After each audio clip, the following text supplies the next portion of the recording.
Napoleon. 1. Body. We must not picture him as Gros painted him in 1796. Standard in one hand, drawn sword in the other, costume ornate with colored sash and official insignia, long chestnut hair wild in the wind, eyes, brow, and lips fixed in determination. This seems too ideal to be true. 2 years younger than his 27-year-old hero, Gros is said to have seen him planting that standard on the bridge at Arcole, but the painting is probably the product of ardent idolatry, the man of art worshipping the men of deeds. And yet, 2 years later, Guérin portrayed Napoleon with essentially the same features: hair falling over forehead and shoulders, brows arched over eyes, somber and resolute, nose going straight to the point like his will, lips closed tight as of a mind made up. This, too, is but one aspect of the man, the martial. There were many other moods that could relax those lineaments, as in his playful pulling of his secretary's ears, or in his paternal ecstasy over the infant King of Rome. By 1802 he had discarded those long locks, all but one which dangled over a receding forehead. He put on weight after 40 years and sometimes used his paunch to support his hand. Frequently, especially when walking, he clasped his hands behind his back. This became so habitual that it almost always betrayed him at a masquerade. Throughout his life, his hands attracted attention by the perfection of their skin and the tapering fingers. Indeed, he was quite proud of all 4 of his extremities. However, Lascaux, who thought him a god, could not help smiling at those ridiculously handsome hands. He was absurdly short for a general, being only 5 feet and 6 inches in height. The command had to be in the eyes. Cardinal Caprara, coming to negotiate the Concordat, wore an immense pair of green spectacles to soften the glare of Napoleon's eyes. General Vandamme, fearing their hypnosis, confessed, "That devil of a man exercises upon me a fascination that I cannot explain to myself, and in such degree that, though I fear neither God nor devil, I am ready to tremble like a child when I am in his presence, and he could make me go through the eye of a needle to throw myself into the fire." The emperor's complexion was sallow, brightened, however, by facial muscles quickly reflecting, if he wished, each turn of feeling or idea. Napoleon's head was large for his stature, but was well-shaped. His shoulders were broad, his chest well-developed, suggesting a strong constitution. He dressed simply, leaving finery to his marshals. His complex hat, spreading like a folded waffle, had no adornment but a tricolor cockade. Usually he wore a gray coat over the uniform of a colonel of his guard. He carried a snuff-box on his waistband and resorted to it occasionally. He preferred knee breeches and silk stockings to pantaloons. He never wore jewelry, but his shoes were lined with silk and bound with buckles of gold. In dress, as in his final political philosophy, he belonged to the Ancien Régime. He was scrupulously neat in his person. He had a passion for warm baths, sometimes lingering in them for 2 hours. Probably he found in them some relief from nervous tensions, muscular pains, and an itching skin disease that he had contracted at Toulon. He used eau de cologne on his neck and torso as well as on his face. He was exceedingly temperate in food and drink, diluted his wine with water, like the ancient Greeks, and usually gave only 10 or 15 minutes to his lunch. On campaigns he ate as chance allowed and often hurriedly. Sometimes this led to indigestion, and at the most critical moments, as at the battles of Borodino and Leipzig. He suffered from constipation. In 1797 he added hemorrhoids, which he claimed to have cured with leeches. "I never saw him ill," said Meneval, but he added, "he was only occasionally subject to vomiting bile, which never left any after-effects." He had feared for some time that he was affected with the disease of the bladder, because the keen air of the mountains caused him a kind of dysuria, but this fear was found to be without foundation. However, there is considerable evidence that in his later life Napoleon was afflicted with inflammation of the urinary tract, sometimes leading to painful and inconveniently frequent urination. His overstrung nerves sometimes, as at Mainz in 1806, collapsed into convulsions, partly resembling epileptic seizures, but it is now generally agreed that he was not subject to epilepsy. There is no such agreement about the imperial stomach. In all my life, he told Lascaux on September 16, 1816, I never had either a headache or a pain in my stomach. Meneval corroborated him. I have never heard him complain of pain in the stomach. However, Bourrienne reported having more than once seen Napoleon suffering such stomach pains that I would then accompany him to his bedchamber, and have often been obliged to support him. In Warsaw in 1806, after violent stomach pains, he predicted that he would die of the same disease as his father, i.e., cancer of the stomach.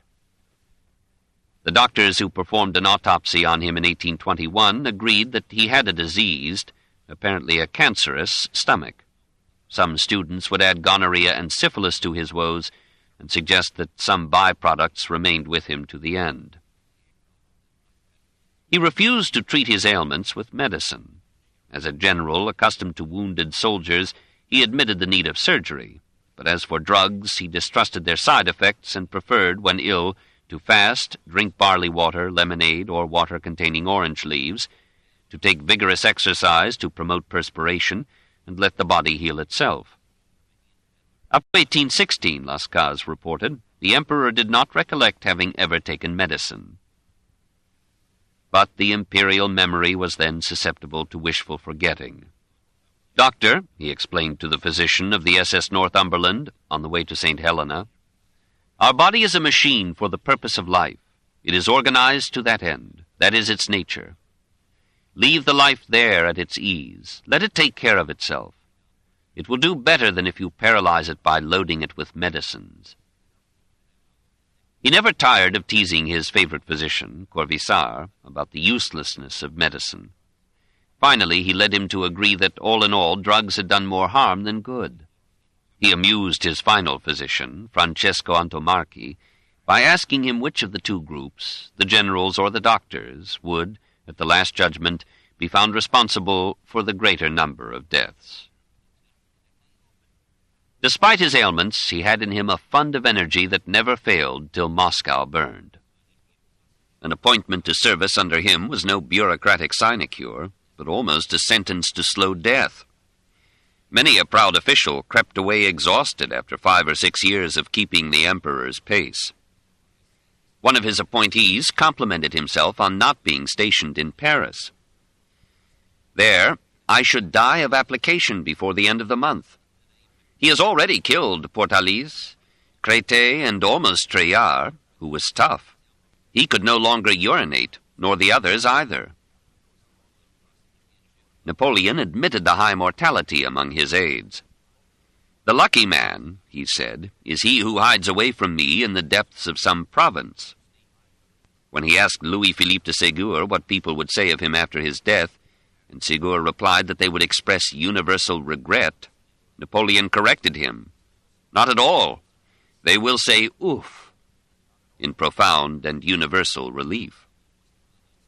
He wore himself out as he did others. The engine was too strong for the body.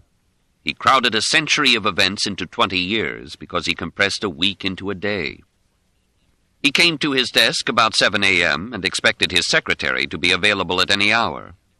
Come, he called to Bourrienne, let us go to work. Be here tonight at 1 o'clock or 4 in the morning, he said to Meneval, and we will work together. 3 or 4 days a week he attended the meetings of the Council of State. I am always working, he told Councillor Roederer. I work when I am dining, I work at the theater. In the middle of the night, I wake up and work. We might have supposed that these full and exciting days would be paid for by sleepless nights, but Bourrienne assures us that the emperor slept well enough, 7 hours at night and a short nap in the afternoon. He boasted to Lascaux that he could go to sleep at will, at any hour and in any place, whenever he needed repose. He explained that he kept his many different affairs arranged in his head or memory as in a closet with several drawers. When I wish to turn from a business, I close the drawer that contains it, and I open that which contains another. If I wish to sleep, I shut up all the drawers, and I am soon asleep. 2. Mind. Goethe thought that Napoleon's mind was the greatest that the world had ever produced. Lord Acton concurred. Meneval, awed by the nearness of power and fame, ascribed to his master the highest intellect which has ever been granted to a human being. Taine, the most brilliant and indefatigable opponent of Napoleolatry, marveled at the emperor's capacity for long and intense mental labor. Never has a brain so disciplined and under such control been seen. Let us agree that Napoleon's was among the most perceptive, penetrating, retentive, and logical minds ever seen in one who was predominantly a man of action. He liked to sign himself as a member of the Institute, and he once expressed to Laplace his regret that force of circumstances had led him so far from the career of a scientist. At that moment he might have ranked the man who adds to human understanding above the man who adds to man's power. However, he could be forgiven for scorning the ideologues of the Institute, who mistook ideas for realities, explained the universe, and proposed to tell him how to govern France. His mind had the defects of a romantic imagination, but it had the realistic stimulus of daily contact with the flesh and blood of life. His persistent mental activity was part and servant of persistent action at the highest level of statesmanship. First of all, he was sensitive. He suffered from the keenness of his senses. His ears multiplied sounds, his nose multiplied odors, his eyes penetrated surfaces and appearances, and discarded the incidental to clarify the significant. He was curious and asked thousands of questions, read hundreds of books, studied maps and histories, visited factories and farms. Las Cases was amazed at the range of his interest, the scope of his knowledge about countries and centuries. He had a memory made tenacious and selective by the intensity and character of his aims. He knew what to forget and what to retain. He was orderly. The unity and hierarchy of his desires imposed a clarifying and directive order upon his ideas, actions, policies, and government. He required from his aides reports and recommendations composed not of eloquent abstractions and admirable ideals, but of definite objectives, factual information, practical measures, and calculable results. He studied, checked, and classified this material in the light of his experience and purposes, and issued instructions decisive and precise. We know of no other government in history that worked with such orderly preparation to such orderly administration. With Napoleon, the ecstasy of liberty yielded to the dictatorship of order. By projecting his memories into anticipations, he became skilled in calculating the results of possible responses, and in predicting the plans and moves of his foes. "I meditate a great deal," he said. "If I seem equal to the occasion and ready to face it when it comes, it is because I have thought the matter over a long time before undertaking it. I have anticipated whatever might happen. It is no genie which suddenly reveals to me what I ought to say or do, but my own reflection." So he prepared in detail the campaigns of Marengo and Austerlitz, and predicted not only the results, but the time they would require.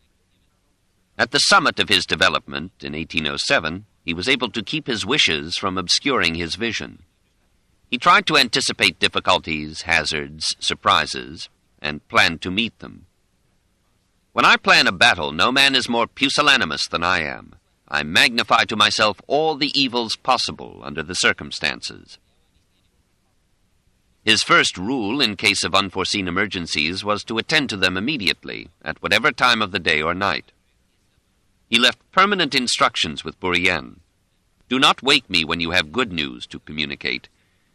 With such there is no hurry, but when you bring bad news, rouse me instantly, for then there is not a moment to lose." He recognized that despite all foresight, he might be surprised by some unexpected event, but he prided himself on having the 2 o'clock in the morning courage. The ability to think clearly and act promptly and effectively after a sudden awakening. He tried to be on his guard against chance and repeatedly told himself that it is only a step from victory to disaster. His judgment of men was usually as penetrating as his calculation of events. He did not trust appearances or protestations. A person's character, he thought, does not appear on his face until he is old, and speech conceals as often as it reveals. He studied himself ceaselessly, and on that basis he presumed that all men and women were led in their conscious actions and thought by self-interest. He, who was the object of so much devotion, from Desaix, Lannes, Meneval, Las Cases, and those soldiers who, dying, cried "Vive l'Empereur," could not conceive of a selfless devotion. Behind every word and deliberate deed he saw the tireless grasp of the ego, the strong man's ambition, the weak man's fear, the woman's vanity or stratagem. He sought out each person's ruling passion or vulnerable frailty, and played upon it to mold him to imperial aims. Despite all forethought and foresight, he made, to our hindsight, an ample variety of mistakes, both in judging men and in calculating results. He might have known that Josephine could not bear a month of chastity, and that Marie-Louise could not tie Austria to peace. He thought he had charmed Alexander at Tilsit and Erfurt, while the Tsar, with Talleyrand's coaching, was deceiving him elegantly. It was a mistake to intensify British hostility in 1802 by so boldly extending his power over Piedmont, Lombardy, and Switzerland. A mistake to put his brothers on thrones too big for their brains. A mistake to suppose that the German states in the Confederation of the Rhine would submit to French sovereignty when a chance came to break away. A mistake to publish a document that showed him thinking of conquering Turkey. A mistake, as he later confessed, to waste the Grand Army in Spain. A mistake to invade endless Russia, or remain there as winter neared. Supreme over so many men, he was subject, as he said, to the nature of things, to the surprises of events, the frailties of disease, the inadequacies of his power. "I have conceived many plans," he said, "but I was never free to execute one of them. For all that I held the rudder, and with a strong hand, the waves were a good deal stronger. I was never in truth my own master. I was always governed by circumstance." And by imagination. His soul was a battleground between keen observation and lightening reason, and vivid imaginings clouding it with romance, even with superstition. Now and then he dallied with omens and horoscopes. When he went to Egypt, he took with him many books of science and many of sentiment or fancy, Rousseau's La Nouvelle Héloïse, Goethe's Werther, Macpherson's Ocean. He confessed later that he had read Werther 7 times, and in the end he concluded that imagination rules the world. Stranded in Egypt, he fed on dreams of winning India. Struggling through Syria, he pictured himself conquering Constantinople with his handful of men, and then marching upon Vienna like a more invincible Suleiman. As power drove caution out of his blood, he ignored Goethe's warning of Entsagen, the acknowledgement of bounds. His proliferating successes challenged the gods, violated the calculus of limitations. And in the end, he found himself petulant and helpless, chained to a rock in the sea. 3. Character. His pride had begun with the self-centeredness natural to all organisms. In his youth, it swelled defensively in the clash of individuals and families in Corsica, and then against the class and racial arrogance of students at Brienne. It was not by any means pure selfishness.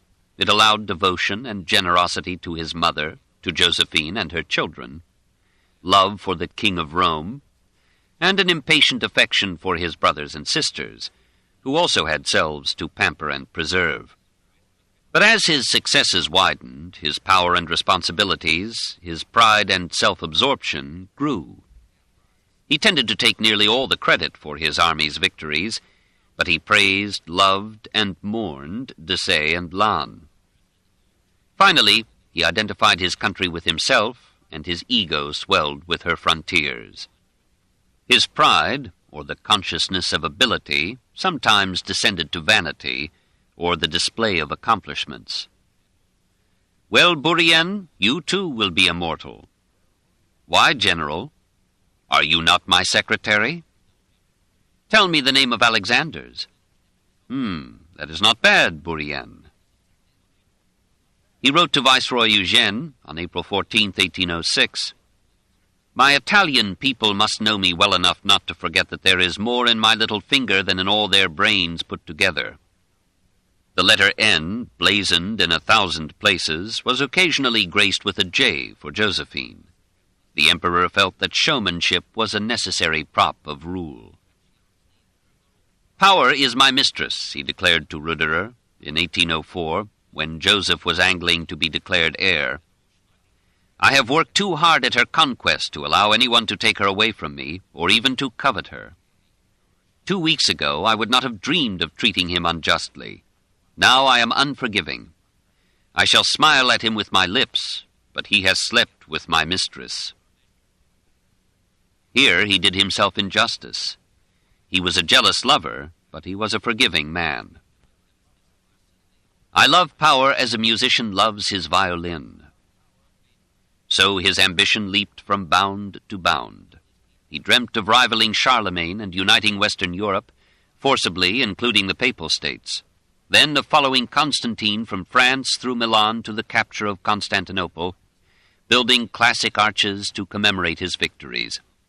Then he found Europe too little, a mere molehill, and proposed to rival Alexander by conquering India. It would be hard work for himself and 1,000,000 troops, but it would be repaid in glory for him and them. And if death overtook them on the way, it would not be too great a price to pay. Death is nothing, but to live defeated and inglorious is to die daily. I live only for posterity. La gloire became his ruling passion, so hypnotic that for a decade nearly all France accepted it as its guiding star. He pursued his aims with a will that never bent except to leap, until he had exhausted the sublime and became pitiful. His unresting ambition gave unity to his will, direction and substance to every day. At Brienne, even when I had nothing assigned to do, I always felt that I had no time to lose. And to Jérôme, in 1805, "What I am I owe to strength of will, to character, application, and audacity." Daring was part of his strategy. Time and again he surprised his enemies by quick and decisive action at unexpected places and times. "My aim is to go straight toward my objective without being stopped by any consideration." It took him a decade to learn the old adage that in politics, a straight line is the longest distance between 2 points. Sometimes his judgment and conduct were clouded and perverted with passion. His temper was as short as his stature, and it shortened as his power spread. He had the heat and wilds of Corsica in his blood, and though he usually managed to check his wrath, those around him, from Josephine to his powerful bodyguard Rustam, watched their every word and move, lest they incur his wrath. He became impatient with contradiction, tardiness, incompetence, or stupidity. When he lost his temper, he would publicly berate an ambassador, swear at a bishop, kick philosopher Volney in the stomach, or, faute de mieux, boot a log on the hearth. And yet his anger cooled almost as soon as it flared. Often it was put on, as a move in the chess of politics. In most cases he made amends a day or a minute afterward. He was seldom brutal, often kind, playful, good-humored. But his sense of humor had been weakened by hardship and battle. He had little time for the pleasantries of leisure, the gossip of the court, or the wit of the salons. He was a man in a hurry, with a pack of enemies around him and an empire on his hands. He spent too much of his energy conquering half of Europe to have much left for the absurdities of coitus. He suspected that many forms of sexual desire were environmentally learned rather than hereditary. Everything is conventional among men, even to those feelings which, one would suppose, ought to be dictated by nature alone. He could have had a covey of concubines in the full Bourbon tradition, but he made do with half a dozen mistresses spaced between campaigns. Women thought themselves immortal if they amused him for a night. Usually he dispatched the matter with brutal brevity, and talked about his late partners with more coarseness than gratitude. His infidelities caused Josephine many hours of worry and grief. He explained to her, if we may believe Madame de Rémusat, that these divertimenti were natural, necessary, and customary, and should be overlooked by an understanding wife. She wept, he comforted her, she forgave him. Otherwise he was as good a husband as his cares and wanderings would allow. When Marie-Louise came to him, he accepted monogamy, so far as we know, with new grace, if only because adultery might lose him Austria. His devotion to her was doubled when he beheld her agony in giving him a son. He had always shown a fondness for children. His law code gave them a special protection. Now the infant king of Rome became the idol and bearer of his hopes, carefully trained to inherit and wisely rule a France giving laws to a united Europe. So the great ego enlarged itself with marital and parental love. He was too immersed in politics to have time for friends. Besides, friendship implies a near equality of give and take, and Napoleon found it hard to concede equality in any form. He had faithful servitors and devotees, some of whom gave their lives for his glory and their own. Yet none would have thought of calling him a friend. Eugène loved him, but as a son rather than a friend. Bourrienne, never quite trustworthy, relates that in 1800 he often heard Napoleon say, "Friendship is but a name. I love nobody. I do not even love my brothers. Perhaps Joseph a little, from habit and because he is my elder. And Duroc, Grand Marshal of the Palace, killed at Bautzen in 1813. I love him too. I know very well that I have no true friends. As long as I continue what I am, I may have as many pretended friends as I please. Leave sensibility to women. It is their business. But men should be firm at heart and in purpose, or they should have nothing to do with war or government." This has the stoic Napoleonic ring, but is not easily reconciled with the lifelong devotion of men like Desaix, Duroc, Lannes, Lascaz, and a host of others. The same Bourrienne attests that, out of the field of battle, Bonaparte had a kind and feeling heart. And Meneval, close to Napoleon for 13 years, agrees. I had expected to find him brusque and of uncertain temper, instead of which I found him patient, indulgent, easy to please, by no means exacting, merry with a merriness which was often noisy, and mocking, and sometimes of a charming bonhomie. I was no longer afraid of him. I was maintained in this state of mind by all that I saw of his pleasant and affectionate ways with Josephine, the assiduous devotion of his officers, the kindliness of his relations with the consuls and their ministers, and his familiarity with the soldiers. Apparently he could be hard when he thought that policy demanded it, and lenient when policy allowed. Policy had to come first. He sent many men to jail, and yet 100 instances of his kindness are recorded, as in the volumes of Frédéric Masson. He took action to improve conditions in the jails of Brussels, but conditions in French prisons in 1814 were unworthy of the general efficiency of his rule. He saw thousands of men dead on the field of battle and went on to other battles, yet we hear of his often stopping to comfort or relieve a wounded soldier. Very Constant saw him weep while eating his breakfast after coming from the bedside of Marshal Lannes, mortally wounded at Essling in 1809.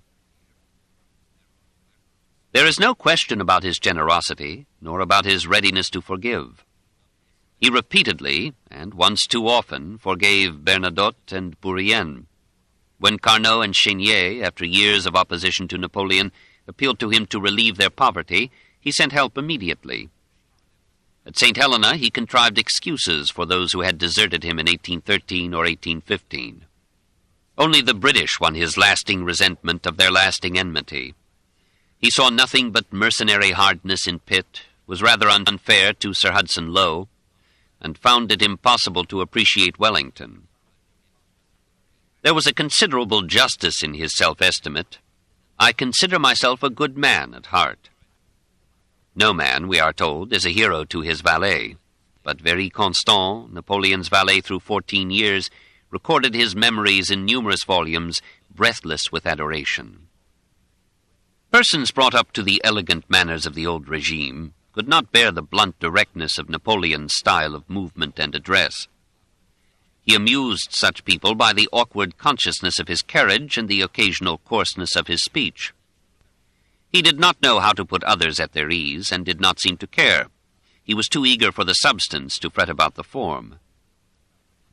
I do not like that vague and leveling phrase, les convenances, the proprieties.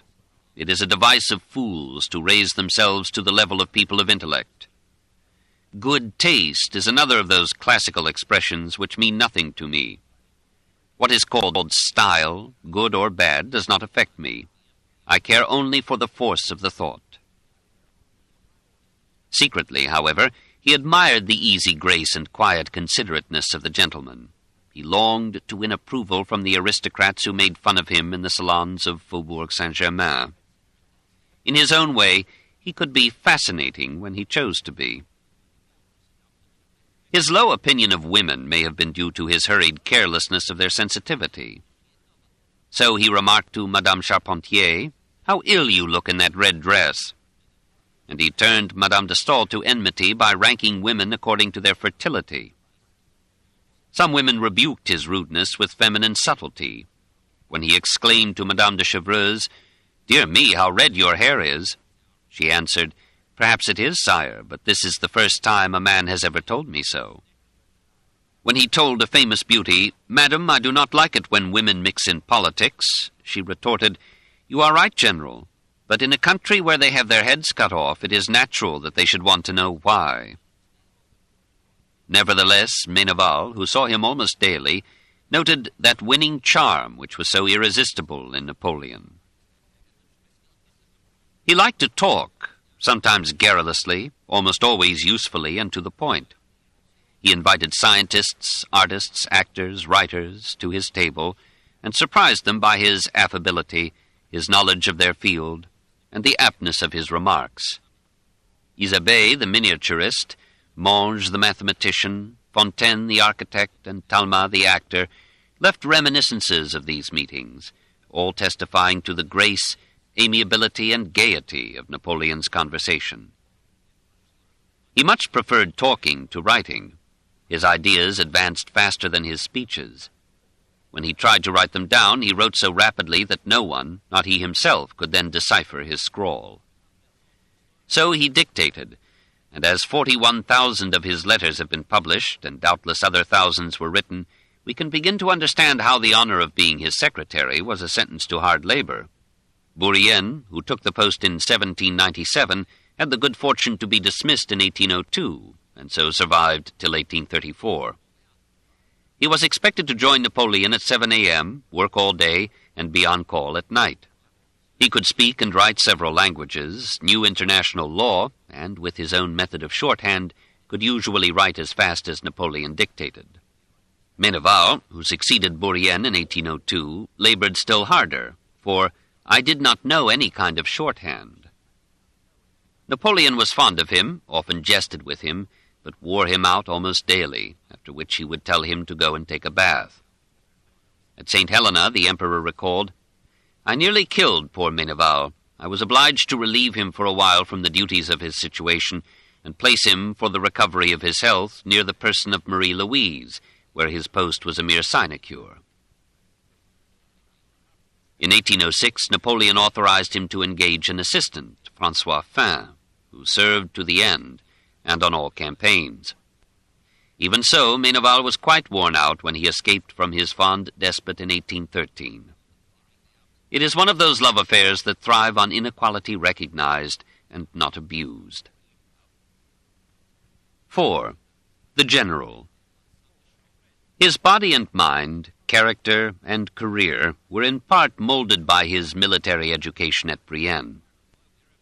There he learned to keep himself fit in any weather or place, to think clearly at any hour of day or night, to distinguish fact from desire, To obey without question, as training for commanding without hesitation, to see terrains as possibilities for the open or hidden movement of masses of men, to anticipate enemy maneuvers and prepare to counter them, to expect the unexpected and meet it unsurprised, to inspire individual souls by addressing them en masse, to anesthetize pain with glory and make it sweet and noble to die for one's country. All this appeared to Napoleon as the science of sciences, since a nation's life depends, other means having failed, upon its willingness and ability to defend itself in the final arbitrament of war. The art of war, he declared, is an immense study which comprises all others. So he cultivated most those sciences that would contribute most to the science of national defense. He read history to learn the nature of man and the behavior of states. He surprised the savants later by his knowledge of ancient Greece and Rome, of medieval and modern Europe. He studied and restudied the campaigns of Alexander, Hannibal, Caesar, Gustavus Adolphus, Turenne, Eugene of Savoy, and Frederick the Great. Model yourself on them, he told his officers. Reject every maxim contrary to those of these great men. From the military academy he passed to the camp, and from the camp to control of a regiment. Perhaps from his stoic mother he had the gift of command and knew its secret, that most persons would rather follow a lead than give it, if the leader leads. He had the courage to take responsibility, to stake his career again and again upon his judgment. And with a daring that too often laughed at caution, he passed from one gamble to another, ever playing with more human pawns for higher stakes. He lost the last wager, but only after proving himself the ablest general in history. His military strategy began with measures for winning the minds and hearts of his men. He interested himself in the background, character, and hopes of each officer directly under his command. He mingled now and then with the common soldiers, recalling their victories, inquiring about their families, and listening to their complaints. He good-humoredly rallied his imperial guard and called them les grogneurs, because they grumbled so much. But they fought for him to the last death. Sometimes he spoke cynically of the simple infantryman, as when, at St. Helena, he remarked that troops are made to let themselves be killed. But he adopted and provided for all the children of the French warriors who died at Austerlitz. More than any other section of the French nation, his soldiers loved him, so much so that, in Wellington's judgment, his presence on the battlefield was worth 40,000 men. His addresses to his army were an important part of his strategy. In war, he said, morale and opinion are more than half the battle. No other general since Caesar at the Rubicon had ever exercised such fascination over his men. Bourrienne, who wrote some of those famous proclamations at Napoleon's dictation, tells us that the troops in many cases could not understand what Napoleon said, but no matter, they would have followed him cheerfully barefoot and without provisions. In several of his addresses, he explained to them his plan of operations. Usually they understood and bore more patiently the long marches that enabled them to surprise or outnumber the foe. The best soldier, he said, is not so much the one who fights as the one who marches.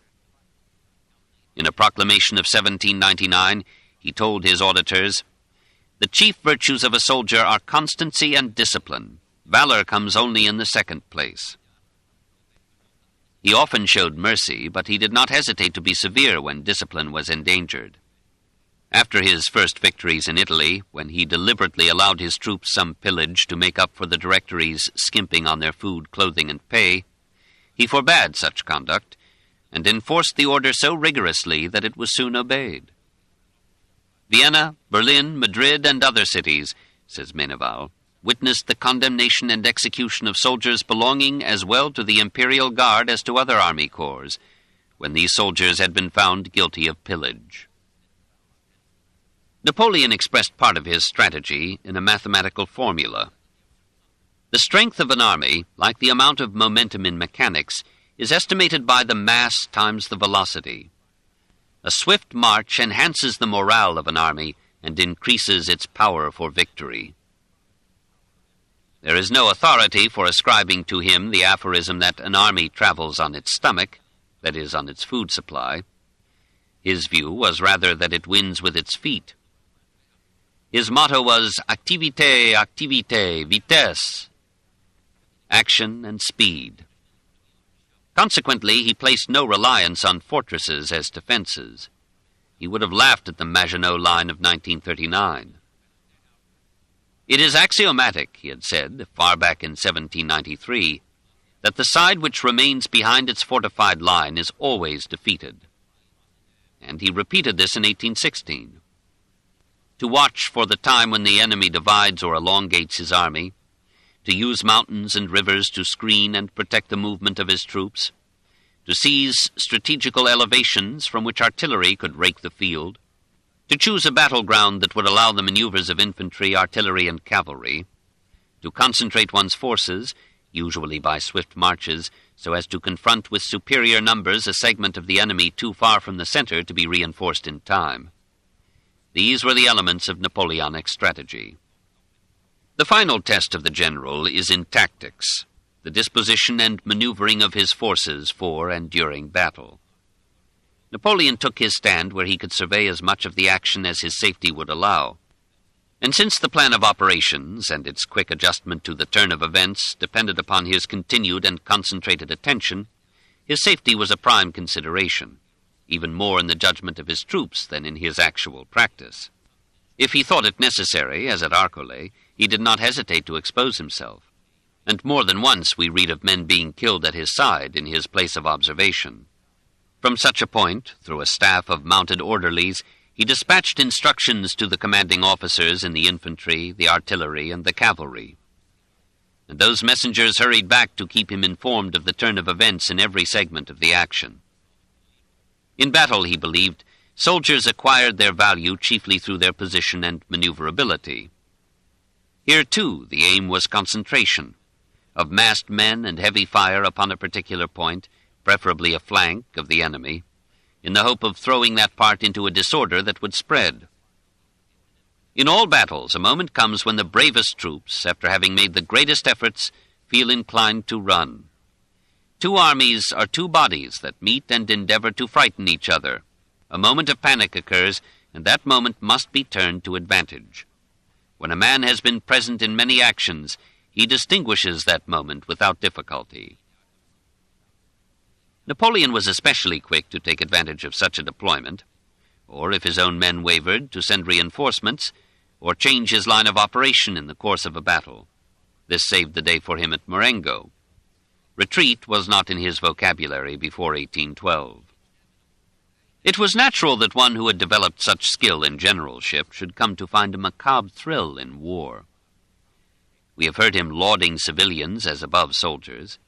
He gave precedence at court to the statesmen over the marshals. And when conflicts arose between the civilian populations and the military, he regularly took the civilian side. But he could not conceal from himself or others that he experienced on the battlefield a pleasure keener than any that came from administration. There is a joy in danger, he said, and he confessed to Jomini that he loved the excitement of battle. He was happiest when he saw masses of men moving at his will into actions that changed the map and decided history. He viewed his campaigns as responses to attacks, but he admitted, according to Bourrienne, "My power depends upon my glory, and my glory on my victories. My power would fall were I not to support it by new glory and new victories. Conquest has made me what I am, and conquest alone can maintain me." We cannot quite trust the hostile Bourrienne for this pivotal confession, but Lascaz, to whom Napoleon was next to God, quoted him as saying on March 12, 1816, "I wished for the empire of the world, and to ensure it, unlimited power was necessary to me."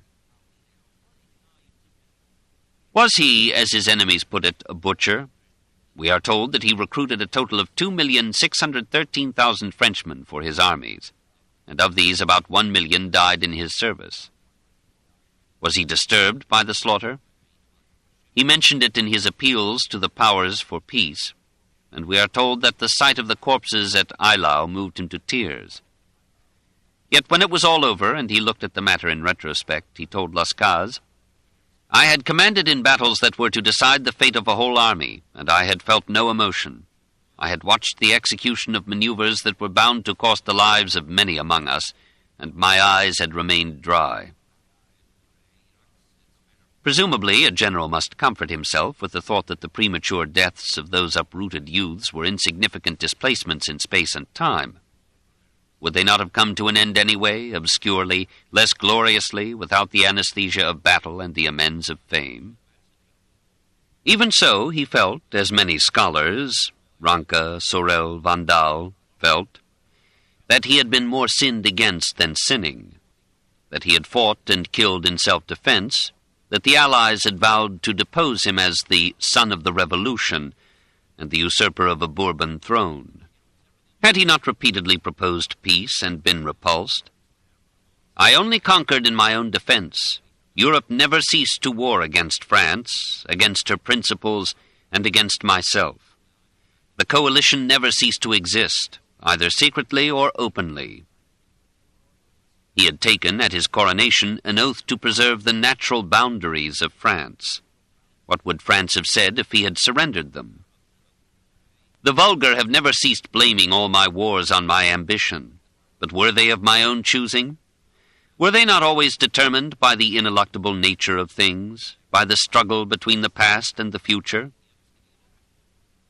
He was always weighed down, after the exuberant first years, by the feeling that no matter how many victories he might win, one decisive defeat would wipe them out and leave him at the mercy of his foes. He would have given half the world for peace, but on his own terms. We may conclude that until Tilsit in 1807 and the invasion of Spain in 1808, Napoleon was on the defensive, and that thereafter, in the attempt to subjugate Austria, then Prussia, then Spain, then Russia, and to enforce his continental blockade, he brought additional wars upon an exhausted France and a resentful Europe. Though he had proved himself a superlative administrator, he abandoned the cares of state for the glory and ecstasy of war. He had won France as a general, and as a general he lost it. His fort became his fate. 5. The ruler. As a civilian ruler, he never quite forgot that he had been trained as a general. The habits of leadership remained, discouraging, except in the Council of State, objection, or debate. From my first entrance into public life, I was accustomed to exercise command. Circumstances and the force of my character were such that as soon as I possessed power, I acknowledged no master and obeyed no laws except those of my own creating. We have seen him, in 1800, emphasizing the civilian form of his rule, when the generals were plotting to depose him. But in 1816 he argued that, in the last analysis, in order to govern, it is necessary to be a military man. One can rule only in boots and spurs. So, with a sharp eye to the secret and contradictory ideals of the French people, he declared himself a man of peace and a genius of war. Hence, the relative democracy of the consulate melted into the monarchy of the empire, and finally into absolute power. The last of the Napoleonic codes, the penal, of 1810, is a reversion to the barbaric severity of medieval penalties. Nevertheless, he became almost as brilliant in government as in battle. He predicted that his achievements in administration would outshine his martial victories in human memory, and that his codes were a monument more lasting than his strategy and tactics, which are irrelevant to current war. He longed to be the Justinian as well as the Caesar Augustus of his age. In the 3,680 days of his imperial rule, from 1804 to 1814, he was in Paris for only 955, but in these he remade France. When at home and before 1808, he presided regularly, twice a week, over the Council of State. And then, said Lascaux, himself a member, none of us would have been absent for the whole world. He worked hard. In his eagerness to get things done, he sometimes rose at 3 a.m. to begin his working day. He expected almost as much from his administrative aides. They were always to be ready to give him precise up-to-the-hour information on any matter falling within their jurisdiction. And he judged them by their accuracy, order, readiness, and adequacy of their reports. He did not consider his day finished until he had read the memoranda and documents that almost daily came to him from the various departments of his government. He was probably the best informed ruler in history. For major ministries, he chose men of first-rate ability, like Talleyrand, Gaudin, and Fouché, despite their troublesome pride. For the rest, and generally for administrative posts, he preferred men of the second rank, who would not ask questions or propose measures of their own. He had no time or patience for such discussions. He would take a chance on his own judgment, assuming the responsibility and risk. He required of his appointees an oath of fidelity, not only to France, but to himself. In most cases, they readily agreed, feeling the mesmerism of his personality and the grandeur of his designs. I aroused emulation, rewarded every merit, and pushed back the limits of glory. He paid for his method of selecting aides by gradually surrounding himself with servitors who rarely dared to question his views, so that in the end there was no check upon his haste or pride except the power of his foreign foes. Caulaincourt in 1812 was an exception. He was severe on his subordinates, stern to reprove and slow to praise, but ready to reward exceptional service. He did not believe in putting them confidently at their ease. Some uncertainty of tenure would encourage diligence. He did not necessarily object to their liaisons, nor even to some shady elements in their past, for these gave him a hold on their good behavior. He used his assistants to the limit, then let them retire with a generous pension, and perhaps some sudden title of nobility. Some of them did not survive to that denouement. Villeneuve, defeated at Trafalgar, killed himself rather than face reproof. Napoleon was not long moved by protests against his severity. A statesman's heart must be in his head. He must not let sentiment interfere with policy. In the operation of an empire, the individual counts for little, unless he is a Napoleon.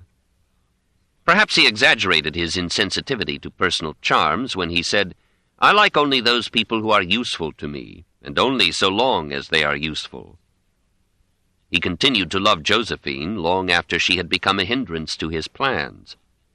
Of course he lied at need, like most of us, and like most governments he doctored his war bulletins to keep up public spirit. He had studied Machiavelli with pencil in hand. An annotated copy of The Prince was found in his carriage at Waterloo. He considered good anything that furthered his aims. He did not wait for Nietzsche to lead him beyond good and evil in The Will to Power. Hence Nietzsche called him that ens realissimum, and the only good product of the revolution. "The strong are good, the weak are wicked," said the emperor. "Joseph," he mourned, "is too good to be a great man." But he loved him. Akin to these views, learned in Corsica and war, was his oft-repeated opinion that men are moved and can be ruled only by interest or fear. So, year after year, these feelings became the levers of his government. In 1800, sending General Edouville to suppress a rising in the Vendée, he advised him, as a salutary example, to burn down 2 or 3 large communes, or towns, chosen among those whose conduct is worst. Experience has taught him, the first consul, that a spectacularly severe act is, in the conditions you are facing, the most humane method. Only weakness is inhuman. He instructed his judicial appointees to pass severe sentences. The art of the police, he told Fouché, consists in punishing rarely and severely. He not only employed a large force of police and detectives under Fouché or Régnier, but organized an additional secret police agency whose duty it was to help and spy on Fouché and Régnier, and to report to the emperor any anti-Napoleonic sentiments expressed in the newspapers, the theater, the salons, or in books. A prince, he said, should suspect everything. By 1804, France was a police state. By 1810, it had a new supply of minor bastilles, state prisons in which political offenders could be detained by imperial order without a regular procedure in the courts. We should note, however, that the emperor had moments of mercy. He issued many pardons, even to those who had plotted to kill him, and sometimes he reduced the severity of a court penalty. To Caulaincourt, in December 1812, he mused, "They think I am stern, even hard-hearted. So much the better. This makes it unnecessary for me to justify my reputation. My firmness is taken for callousness. I shall not complain, since this notion is responsible for the good order that is prevailing. Look here, Caulaincourt, I am human. No matter what some people say, I too have entrails, or bowels of mercy, a heart, but the heart of a sovereign. I am not moved by the tears of a duchess, but the sufferings of the people touch me." Unquestionably he was a despot, often enlightened, often hastily absolute. He confessed to Lascaux, "The state was myself." Something of his tyranny might be excused as the usual control by the government of a nation's economy, theaters, and publications in time of war. Napoleon explained his omnipotence as necessary in the difficult transition from the licentious liberty of the Revolution after 1791 to the reconstructive order of the consulate and the empire. He recalled that Robespierre, as well as Marat, had recommended a dictatorship as needed to restore order and stability to a France verging on the dissolution of both the family and the state. He felt that he had not destroyed democracy. What he had replaced in 1799 was an oligarchy of corrupt, merciless, and unscrupulous men. He had destroyed the liberty of the masses, but that liberty was destroying France with mob violence and moral license, and only the restoration and concentration of authority could restore the strength of France as a civilized and independent state. Until 1810, Napoleon could forgivably feel that he had been true to the Revolution's second goal, equality. He had upheld and spread the equality of all before the law. He had established not an impossible equality of abilities and merits, but an equality of opportunity for all talents, wherever born, to develop themselves in a society offering education, economic opportunity, and political eligibility to all. Perhaps this carrière ouverte au talent was his most lasting gift to France. He almost ended corruption in public life. This alone should immortalize him. He gave to all the example of a man using himself up in administration when not called to the battlefield.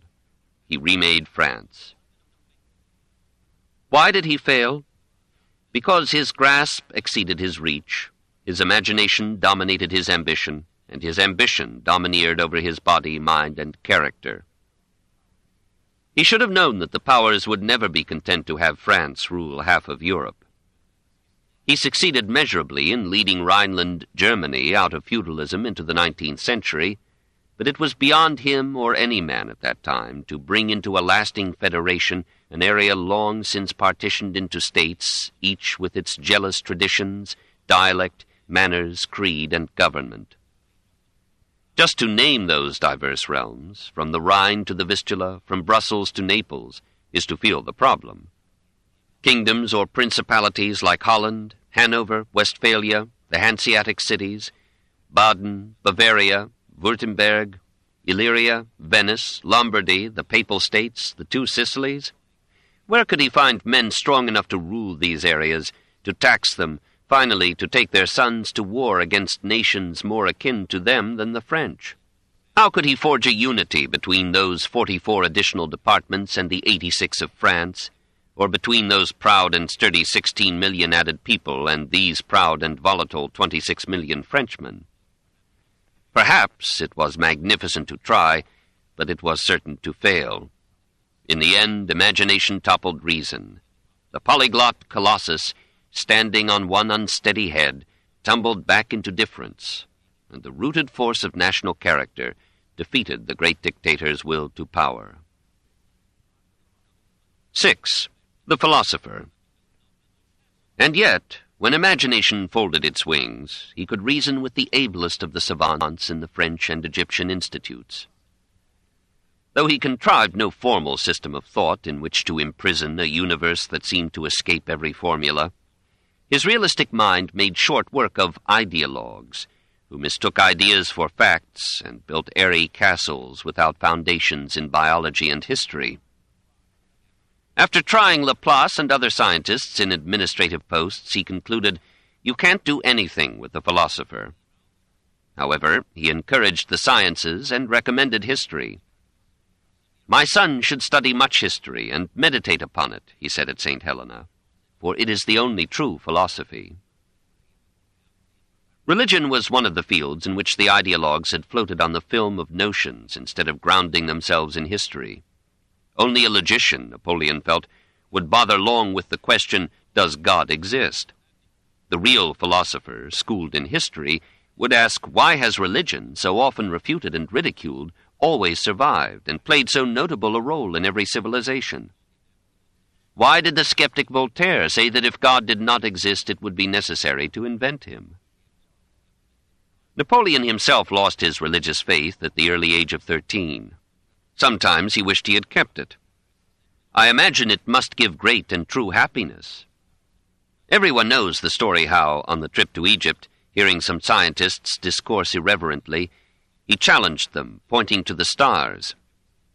"You may talk as long as you please, gentlemen, but who made all that?" It is possible to quote him pro and con on this and many other subjects, for he changed his views and moods with time, and we tend to ignore their dates. Yet what thoughtful person has not at 50 discarded the dogmas he swore by in his youth, and will not at 80 smile at the mature views of his middle age?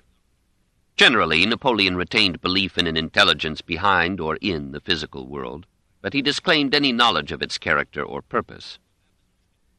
"Everything proclaims the existence of a God," he concluded at St. Helena, "but to say whence I came, what I am, or where I am going is above my comprehension." At times he spoke like a materialistic evolutionist. "Everything is matter. Man is only a more perfect and better reasoning animal. The soul is not immortal. If it were, it would have existed before our birth. If I had to have a religion, I should adore the sun, for it is the sun that fertilizes everything. It is the true God of the earth. I should believe in religion if it had existed since the beginning of the world. But when I read Socrates, Plato, Moses, or Mohammed, I have no more belief. It has all been invented by men." But why did they invent it? "To comfort the poor," Napoleon answered, "and to keep them from killing the rich. For all men are born unequal and become more unequal with every advancement in technology and specialization. A civilization must elicit, develop, use, and reward superior abilities, and it must persuade the less fortunate to accept peaceably this inequality of rewards and possessions as natural and necessary. How can this be done? By teaching men that it is the will of God. I do not see in religion the mystery of the incarnation, but the mystery of the social order. Society cannot exist without inequality of rewards and therefore property, an inequality which cannot be maintained without religion. It must be possible to tell the poor, it is God's will. There must be rich and poor in this world, but hereafter and for eternity there will be a different distribution. Religion introduces into the thought of heaven an idea of equalization which saves the rich from being massacred by the poor. If all this be true, it was a mistake of the Enlightenment to attack Christianity, and of the Revolution to make Catholic preaching difficult. The intellectual, moral, anarchy which we are undergoing is the result of the moral, intellectual, anarchy, the extinction of faith, the negation of principles, beliefs, which have preceded. Perhaps for this reason, and for political use, Napoleon restored the Catholic Church as the sacred gendarmerie, or police, of the French nation. He did not interpret the new alliance as binding him to the 10 Commandments. He wandered from them now and then, but he paid the priests to preach them to a generation weary of chaos and ready for a return to order and discipline. Most parents and teachers were glad to have the help of religious faith in rearing or training children, to counter the natural anarchism of youth with a moral code based upon religious and filial piety, and presented as coming from an omnipotent God, watchful of every act, threatening eternal punishments, and offering eternal rewards. Most of the governing class were grateful for an educational process that would produce a public taught to accept, as natural and inevitable, the inequality of abilities and possessions. The old aristocracy was excused as cleansing its wealth with manners and grace. A new aristocracy was established, and revolution for a generation muted its voice and hid its guns. In this regenerated society, marriage and motherhood had to be re-sanctified, and property, not romantic love, had to be restored as their base and goal. Love, generated by the physical attraction of boy and girl, is an accident of hormones and propinquity. To found a lasting marriage upon such a haphazard and transitory condition is ridiculous. It is une sottise faite à deux, a folly committed in pair. Much of it is artificially induced by romantic literature. It would probably disappear if men were illiterate. I firmly believe that romantic love does more harm than good, and that it would be a blessing if it were banished, as a reason for uniting a man and a woman in the lifelong enterprise of rearing children and acquiring and transmitting property. Marriage should be forbidden to individuals who have known each other less than 6 months. Napoleon had a Mohammedan view of marriage. Its function is to produce abundant offspring under conditions of freedom for the man and protection for the faithful and obedient wife. The marriage ceremony, though it may be civil, should be ceremonious and solemn, as emphasizing the obligation undertaken. The married couple should sleep together. This exerts a singular influence upon married life, guarantees the position of the wife and the dependence of the husband, and preserves intimacy and morality. Napoleon followed this old custom until he set his mind upon divorce. However, even a faithful wife is not enough for a man. I find it ridiculous that a man should not be able to have more than one legitimate wife. When she is pregnant, it is as if the man had no wife at all. Polygamy is better than divorce or adultery. There should be no divorce after 10 years of marriage. A woman should be permitted only one divorce and should not be allowed to remarry for 5 years afterward. Adultery on the husband's part should not be sufficient ground for a divorce unless there is the additional circumstance of the husband's keeping his concubine under the same roof with his wife. When a husband commits an act of unfaithfulness to his wife, he should confess it to her and regret his action. Then every trace of guilt is wiped away. The wife is angry, forgives, and is reconciled to him. Often she even gains through it. But that is not the case with the unfaithfulness of the wife. It is all very well for her to confess and regret, but who knows whether something else remains in her mind or womb. Therefore she must not and cannot ever come to an understanding with him. But he had twice forgiven Josephine. He guarded himself against feminine charms by adhering to the Mohammedan view of women. We treat women too well, and in this way have spoiled everything. We have done every wrong in raising them to our level.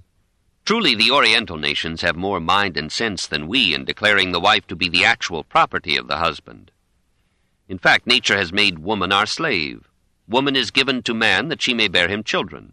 Consequently, she is his property, just as the fruit tree is the property of the gardener. All this is so primitive, and so contrary to biology, where the female usually is the predominant sex and the male is a tributary food provider, sometimes himself eaten, that we should be glad to accept Las Casas' assurance that much of it was playful bravado, or the military man's dream of endless conscripts pouring from fertile wombs. But it was quite in harmony with the views of any Corsican condottiere. The Code Napoleon insisted on the absolute power of the husband over his wife, and over her property, as a necessity of social order. I have always thought, Napoleon wrote to Josephine in 1807, that woman was made for man, and man for country, family, glory, and honor.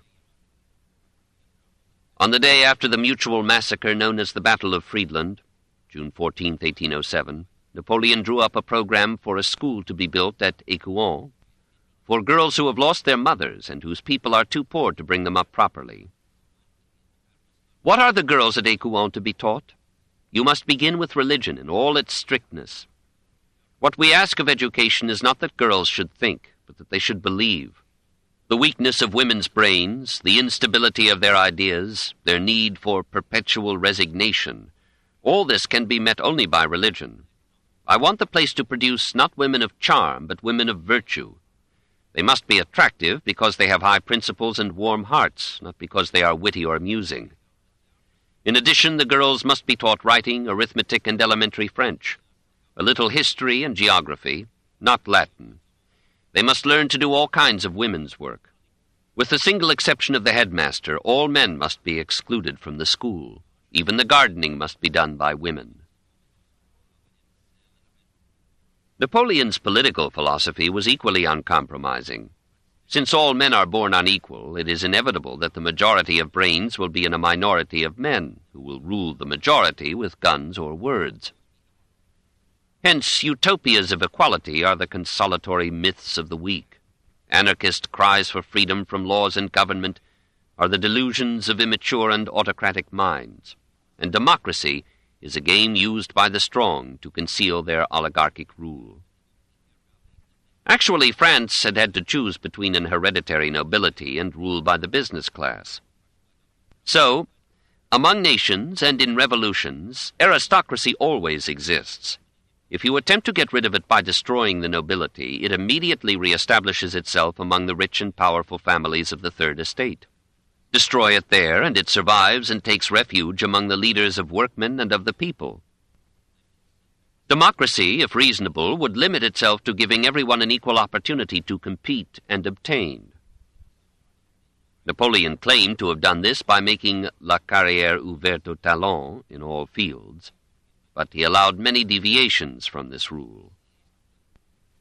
He was a bit equivocal about revolutions. They release the violent passions of the mob, since collective crimes incriminate no one, and there is never a revolution without a terror.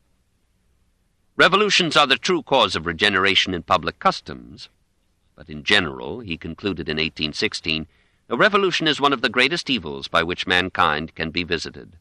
It is the scourge of the generation by which it is brought about, and all the advantages which it procures cannot make amends for the misery with which it embitters the lives of those who take part in it.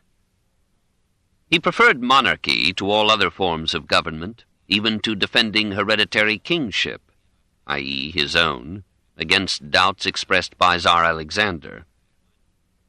There are more chances of securing a good sovereign by heredity than by election. People are happier under such a stable government than under a free-for-all, devil-take-the-hindmost democracy. In regular and tranquil times, every individual has his share of felicity. The cobbler in his stall is as content as the king on his throne. The soldier is no less happy than the general. His political ideal was a federation of European or continental states, governed in their external relations from Paris as the capital of the world. In that Association Européenne, all the component states would have the same money, weights, measures, and basic laws, with no political barriers to travel, transport, and trade. When Napoleon reached Moscow in 1812, he thought that only a just peace with Alexander remained in the way of realizing his dream. He had underestimated the centrifugal power of national differences. But he may have been right in believing that if Europe achieved unity, it would not be through appeals to reason, but through the imposition of a superior force continuing through a generation. War would then continue, but at least it would be civil. As he approached his end, he wondered whether he had been a free and creative agent, or the helpless instrument of some cosmic force. He was not a fatalist, if this means one who believes that his success or failure, his health or illness, the character of his life, and the moment of his death have been determined by some hidden power, regardless of what he chooses to do. Nor was he clearly a determinist in the sense of one who believes that every occurrence, including his every choice, idea, or act, is determined by the composition of all the forces and history of the past. But he repeatedly talked of a destiny, a central stream of events, partly malleable by the human will, but basically irresistible as flowing from the inherent nature of things. At times he spoke of his will as strong enough to stem or bend the current. I have always been able to impose my will upon destiny.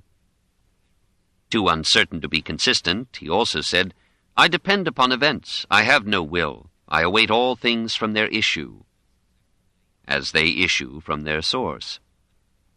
The greater one is, i.e., the higher he is in authority, the less free will one can have. The more and stronger will be the forces impinging upon him. One depends upon circumstances and events. I am the greatest slave among men. My master is the nature of things. He combined his fluctuating moods in the proud conception of himself as an instrument of destiny, i.e., the nature of things as determining the course and terminus of events. Destiny urges me to a goal of which I am ignorant. Until that goal is reached, I am invulnerable, unassailable, as born with the stream. When destiny has accomplished its purpose in me, a fly may suffice to destroy me. He felt himself bound to a destiny magnificent but perilous. Pride and circumstance drove him on. Destiny must be fulfilled. Like all of us, he frequently thought of death and had moods defending or contemplating suicide. In youth, he felt that suicide was the final right of every soul. At 51, he added, if his death harms no one. He had no faith in immortality. There is no immortality but the memory that is left in the minds of men. To have lived without glory, without leaving a trace of one's existence, is not to have lived at all. 7. What was he? Was he a Frenchman? Only by the accident of time. Otherwise he was French neither in body, nor in mind, nor in character. He was short and later stout. His features were stern Roman rather than brightly Gallic. He lacked the gaiety and grace, the humor and wit, the refinement and manners of a cultured Frenchman. He was bent on dominating the world rather than enjoying it. He had some difficulty in speaking French. He retained a foreign accent till 1807. He spoke Italian readily and seemed more at home in Milan than in Paris. On several occasions he expressed dislike of the French character. The emperor, reported Lascaz, dilated upon our volatile, fickle, and changeable disposition. All the French, he said, are turbulent and inclined to rail. France loves change too much for any government to endure there. He spoke often, with the emphasis of one not sure, of his love for France. He resented being called the Corsican. I wanted to be absolutely French. The noblest title in the world is that of having been born a Frenchman. But in 1809 he revealed to Roederer what he meant by his love of France. I have but one passion, one mistress, and that is France. I sleep with her. She has never been false to me. She lavishes her blood and treasure on me. If I need 500,000 men, she gives them to me. He loved her as a violinist can love his violin, as an instrument of immediate response to his stroke and will. He drew the strings of this instrument taut until they snapped, nearly all of them at once. Was he the son of the Revolution? So the Allies sometimes called him, but by this they meant that he had inherited the guilt of the Revolution's crimes, and had continued its repudiation of the Bourbons. He himself repeatedly said that he had brought the Revolution to an end, not only its chaos and violence, but its pretenses to democracy. He was the son of the Revolution insofar as he retained peasant emancipation, free enterprise, equality before the law, career open to talent, and the will to defend the natural frontiers. But when he made himself consul for life, then emperor, when he ended freedom of speech and the press, made the Catholic Church a partner in the government, used new Bastilles, and favored aristocracy old and new, then surely he ceased to be the son of the Revolution. In many ways he remained so in the conquered lands. There he ended feudalism, the Inquisition, and priestly control of life. There he brought in his code and some rays of the Enlightenment. But having so dowered these states, he gave them kings. Was he rightly, despite his will, called the Corsican? Only in his family loyalty, his flair for combat, his passionate defense of France against its foes. But he lacked the Corsican spirit of feud, and his reading of the Philosophe far removed him from the medieval Catholicism of his native isle. He was Corsican in blood, French in education, and Italian in almost everything else. Yes, after all attempts to answer them, we must go back to Stendhal and Taine, and say that Napoleon was a condottiere of the Italian Renaissance, preserved in mold and type by the isolation, feuds, and wars of Corsica. He was Cesare Borgia, with twice the brains, and Machiavelli with half the caution and 100 times the will. He was an Italian made skeptical by Voltaire, subtle by the ruses of survival in the Revolution, sharp by the daily duel of French intellects. All the qualities of Renaissance Italy appeared in him, artist and warrior, philosopher and despot. Unified in instincts and purposes, quick and penetrating in thought, direct and overwhelming in action, but unable to stop. Barring that vital fault, he was the finest master of controlled complexity and coordinated energy in history. Tocqueville put it well. He was as great as a man can be without virtue, and he was as wise as a man can be without modesty. Nevertheless, he remained within the bounds of probability when he predicted that the world would not see the likes of him for many centuries.